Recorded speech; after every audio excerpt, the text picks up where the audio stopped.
Now at 6 and streaming on CrossroadsToday.com, Texas Attorney General Ken Paxton faces possible impeachment. An East Texas teenager faces capital murder charges for the shooting deaths of his family. And a new CNN poll shows most Americans want stricter gun control laws. And we are taking a look outside. We had lots of sunshine today, a few clouds drifting through, but by and large, I think your weekend is going to be good. We'll be talking more about it coming up in a moment. And this year, the city of Victoria had a record-breaking number of soccer signings. We hear from 4 of them in sports. You're watching 25 News now at 6. Good evening and thank you for joining us. I'm Don Brubaker. And I'm Karina Garcia.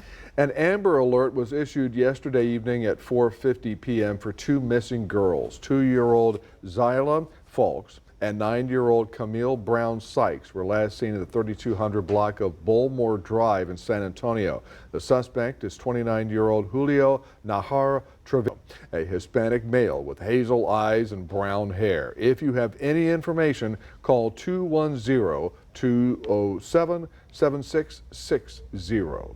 A reminder to slow down and drive safely this Memorial Day weekend. Just after 11 a.m., police were busy with the crash on the 10,000 block of Zach Lentz Parkway. One woman was hurt and had to go to the hospital. She's expected to be okay. Police say one of the drivers involved failed to yield the right-of-way. The Texas Tribune reports that the Texas House intends to take up a resolution to impeach Attorney General Ken Paxton at 1 p.m. Saturday. That's tomorrow. They're citing Paxton's, quote, long-standing pattern of abuse of office. The committee stressed that Paxton's request earlier this year for the legislature to pay $3.3 million to settle his whistleblower lawsuit led to this investigation and ultimately the articles of impeachment. Paxton addressed the public today where he called the impeachment illegal and invited supporters to peacefully be at the state capitol tomorrow. 25 News Now reached out to State Representative for District 30, Jeannie Morrison, for comment. We have not yet heard back. And now let's take a look at your forecast with Chief Meteorologist Mac Bettis. Thank you very much. Well, everybody's got their plans for the weekend, right? If you're driving, I just want you to remember that in West Texas, Lubbock, Abilene, all that area, they're going to have these big thunderstorms during the afternoon hours. For us here in the Crossroads, well, we're doing real good. As a matter of fact, mostly sunny skies. There is a chance of rain coming next week, and we'll talk more about that coming up in just a minute. Back to you. Mac, thank you. Authorities in East Texas have jailed an 18-year-old man on capital murder charges in the shootings of his parents, sister, and brother. Police in the small town of Nash on the border with Arkansas responded to the scene and found Cesar Orlalde barricaded inside the house. I'm shocked. The boy that done the shooting, their son, was a kind boy. He was nice and polite to me. The family was polite and nice, no problems out of them. The city of Nash is shocked after tragedy struck for the Orlalde family. 18-year-old Cesar Orlalde faces capital murder charges, accused of killing his immediate family. We received a call stating that the suspect had allegedly caused some harm to some of his family members and had the intentions of possibly committing suicide by cop. Luckily, that didn't happen. According to a court affidavit obtained from Bowie County, Cesar says he killed his family, claiming they were cannibals and they were going to eat him.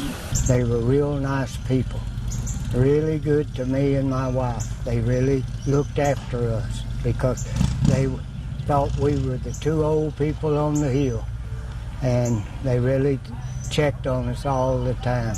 Neighbors claim the family lived in their Lemon Acres home for the past 12 years and were good neighbors.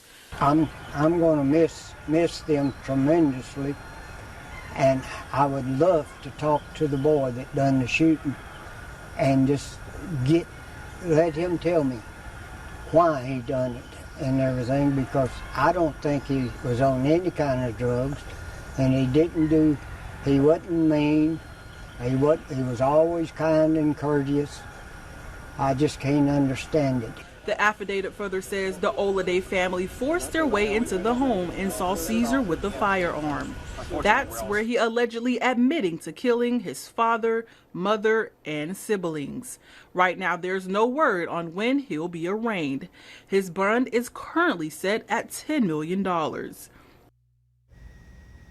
By now, you may have heard about the 11-year-old boy who was shot by a police officer in Mississippi earlier this week. We now have a picture of the officer who allegedly fired at the child. This is Greg Carpers, an Indianola, Mississippi police officer. On Saturday, 11-year-old Adrian Murray was shot in the chest after he called 911 about a domestic disturbance call at his home. He has since been released from the hospital and is recovering. His family has called for the officer to be fired and charged in this shooting. Now, most Americans say gun control laws should be generally stricter. That's according to a new CNN poll. The poll also finds there is broad support for stopping anyone under the age of 21 from buying any type of gun. The poll finds 64% favor stricter gun control laws, while 36% are opposed, similar to a survey taken last summer following the mass shooting in Uvalde. And just 30% of Americans approve of President Biden's handling of the issue. Gas prices in the Crossroads much lower for the Memorial Day weekend than they were a year ago. AAA Texas reports the average gas price in Victoria County is $2.99 a gallon. That is $1.25 less per gallon than the average gas price here on Memorial Day weekend 2022. The lowest average gas price now in the Crossroads, Goliad County, $2.95 a gallon. AAA reports Texas average gas price, $3.13 a gallon.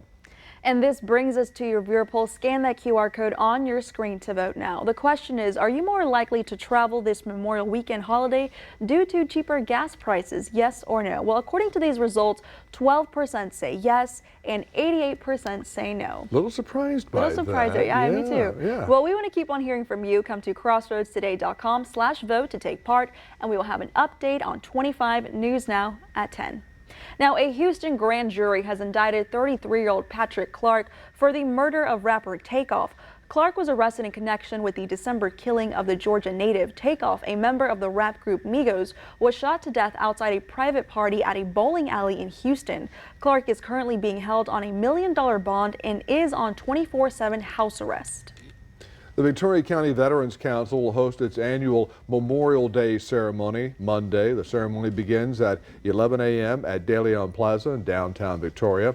There will be a ringing of the bell as names of deceased veterans are read aloud. The council then will have a wreath-laying ceremony. Warriors Weekend will host its Memorial Day services at 8:15 Monday night at the Field of Honor next to Parkway Church, 4802 North John Stockbauer Drive. There will be a flag retirement and a reading of the 441 names of Golden Crescent Patriots who have been killed in action while serving in the military. Memorial Day road trips are up 6% over last year in Texas. TxDOT reminding motorists and their passengers to click it or ticket this holiday weekend. From today through Sunday, June 4th, law enforcement from around the state will be ticketing motorists who are not buckled up. State law requires that every person in a vehicle be secured by a seatbelt, whether riding in the front or back seat. Fines and court costs for failing to fasten seatbelts can add up to $250 or more. Stay with us. Coming up on 25 News Now at 6, lawmakers pushed back the debt ceiling deadline to June 5th. Also ahead, a second death in the U.S. from suspected fungal meningitis connected to 2 surgery centers in Mexico. 25 News Now brings you Storm Prep 2023. Your First Warn Storm Team will take us through this year's hurricane predictions. Chief Meteorologist Mac Perez speaks with descendants of Indianola, a town that was wiped out from back-to-back hurricanes. Adarius McCormick explains just how simple evacuating really is. June 5th on KAVU TV at 6:30 p.m. Storm Prep 2023. Stream it live or on demand on Crossroads Today Plus. View it and our Crossroads Today YouTube page.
The CDC has linked a second death in the U.S. from suspected fungal meningitis to 2 surgery centers in Mexico. At least 5 people in Texas have become ill after receiving care in Matamoros, Mexico.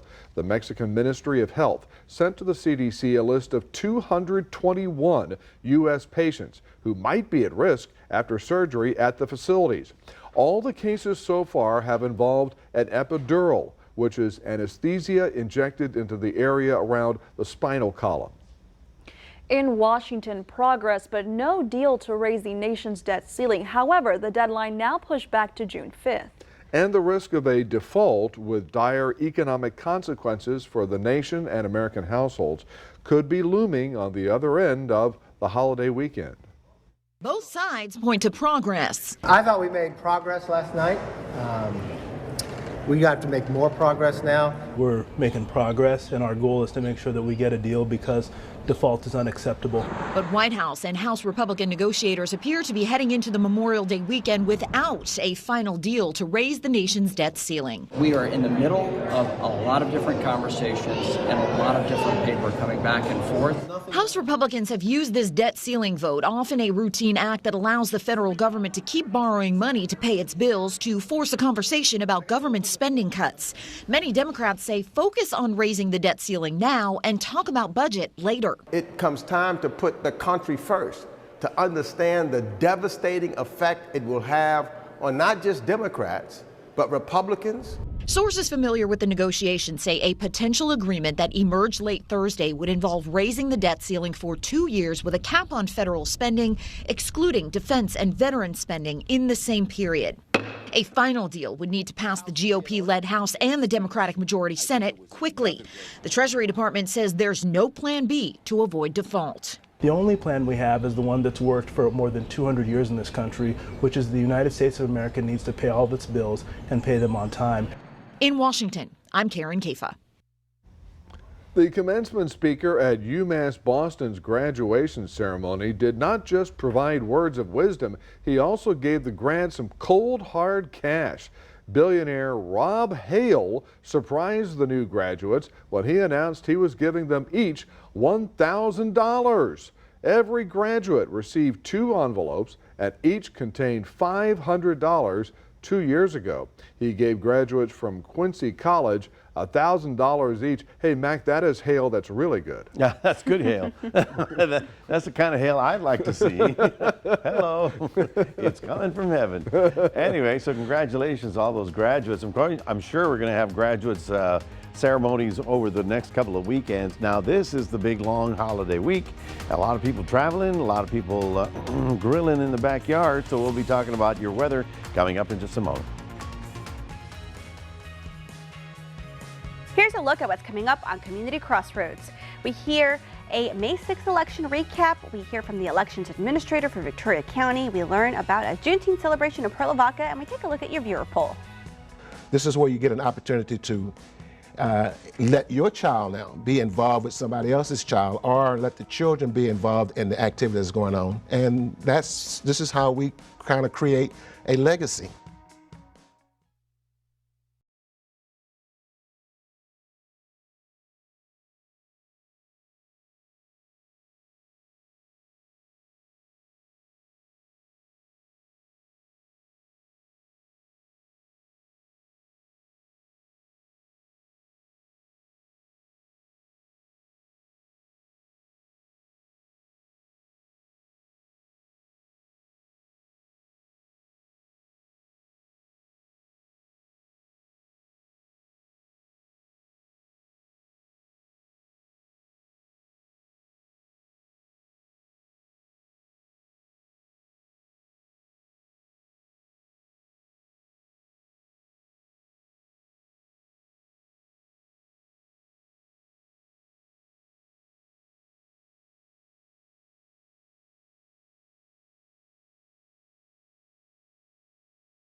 Well, good afternoon, everyone. Yes, it's the big weekend. A lot of people are getting on the road today and traveling over the weekend. We just want to make sure you know where the weather is going to be.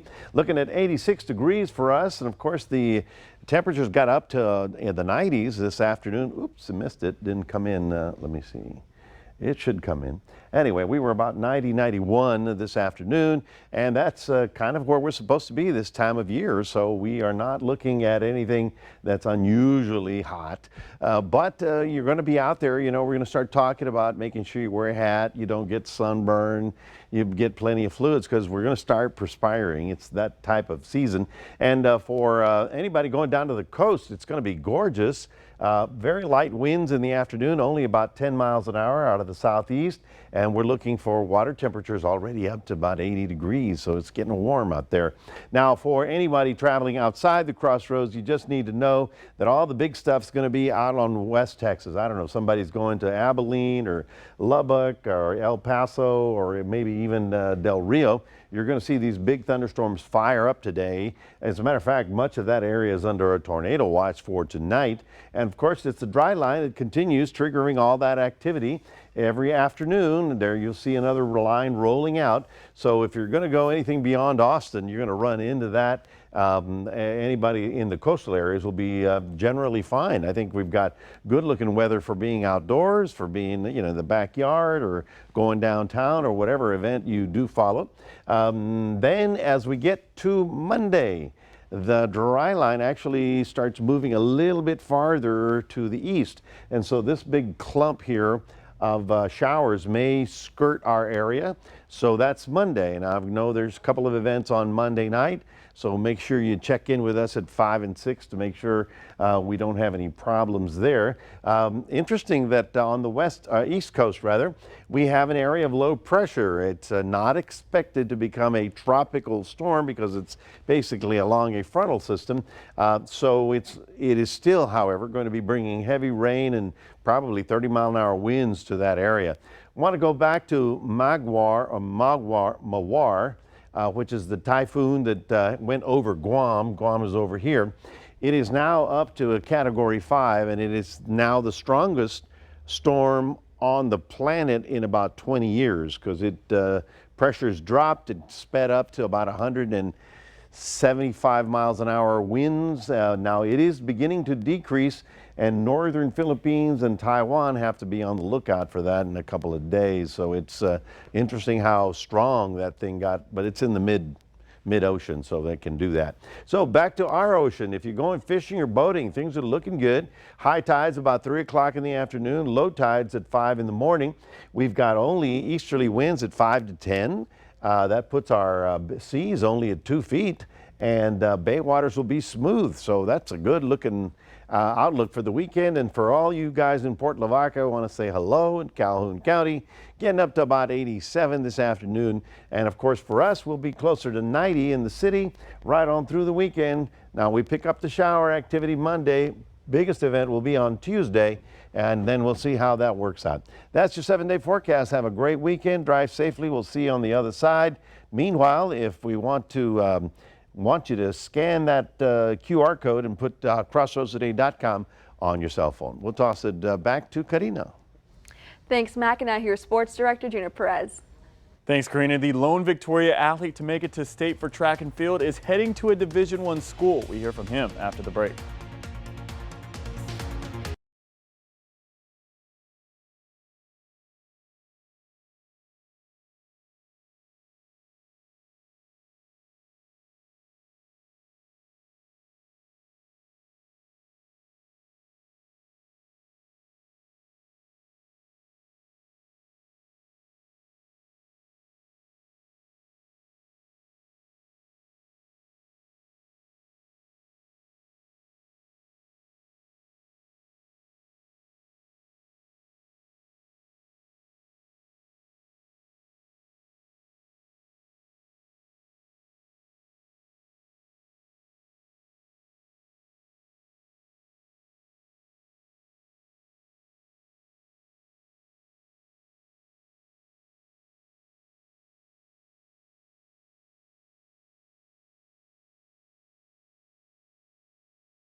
At Crossroads, Victoria athletes are getting ready for the next step of their lives as they sign to play college sports this upcoming fall. 4 more Victoria soccer stars signed their letters of intent to continue playing on the pitch in various locations around the country, bringing the total number of soccer athletes who have signed this year to 7, which is a record in 1 year. Victoria East's Nicholas Alfar moved to Victoria a couple years ago and will be a backup goalkeeper for Colleyville College in Kansas for now. Where I come from, like for my mom taking me to Dallas just for an hour practice, so a 2-hour drive. Because honestly, if without my mom and dad, I wouldn't be where I am today. It's just the stepping stones they put for me, and now I'm just trying to create the path. Alfaro plans on majoring in mechanical engineering, and his goals for his freshman year is to develop, learn more, and impact the team on and off the field. Heading over to Victoria West, Sofia Verestegui followed her heart and will head up to Northeast Texas Community College to play soccer as a forward. She made the best of her senior season after what was nearly a career-ending injury for her against Flower Bluff. I think I did a hell of a job, honestly. I knew coming into my senior year that I had to pick it up because of, redemption from last year. I wasn't going to do the same mistakes that I did last year, and this year was going to be different, and that's what I did. I made this year different. Verestegui wants to be a physical therapist assistant and to go to practice every day and to be a good example for her team. Also heading to Northeast Texas Community College is Fernando Rojas. His brother Armando Rojas will be joining a few other Victoria soccer athletes at Wiley College. The two are excited for the next level and ready to get on the field. They're happy for me. They support me going away. We're not away for college. They're happy that I'm getting education, so they support me. Just to pass my classes, earn respect. Yeah, if I don't start the first year, I'll be fine with that. I just want to learn and grow as a player. The twin brothers will be splitting up, but they will not be too far away from each other. The two will be about an hour away. Another Victoria athlete signed his letter of intent to run track and field at a Division I school. Matthew Jackson will be trying something new as he heads to Sam Houston State University. This season, he jumped from a personal record 23 feet and 2 inches in long jump, along with a 6'7" high jump. He reached out to the Huntsville College to see if he could compete. They made him an offer, and now he will compete in a decathlon, which he said will put him in the best shape of his life. So some of my goals would definitely be learning all of the new things that I'm going to have to do. And on top of that, trying to get at least a little bit of perfection out of them. That way maybe I can do multiple things at conference, maybe score some points as a freshman. That would be awesome. Jackson wants to major in construction science management. Some of the events that he will compete in are his best 2 events, including long jump and high jump, but some that he haven't are javelin, pole vault, discus, and a 1,500-meter run. Well, that's your sports. Don and Karina, back to you. Thanks, We're back in a moment. Memorial Day weekend gets going in Wisconsin this morning with the annual Brat Fest.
A Wisconsin favorite is underway in Madison. It's the annual Memorial Day weekend Brat Fest. Lines wrapped around Willow Island Friday morning, long as brat lovers were ready to start their weekend. The first customers began arriving as early as 3:30 a.m.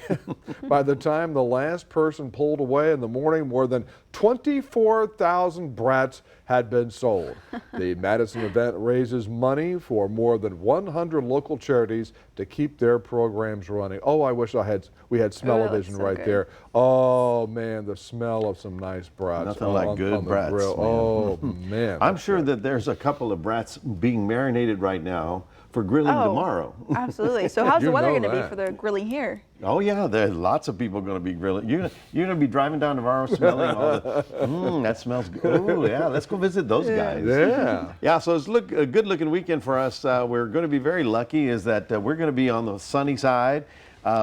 Little warm, getting up to about 90 degrees. No significant rain chance Saturday and Sunday. It's Monday when we start picking up the little opportunity, and just check with us to see if any of the events are being changed. But I'm optimistic that it'll be a good Monday as well. So otherwise, by the middle of next week, we might start picking up a bigger rain chance, and so we'll be watching it for you right here. Very good, sir. Mac, thank you, and thanks for joining us. Remember to subscribe to our YouTube channel, Crossroads Today. That's right, and we hope to see you back here tonight for 25 News Now at 10.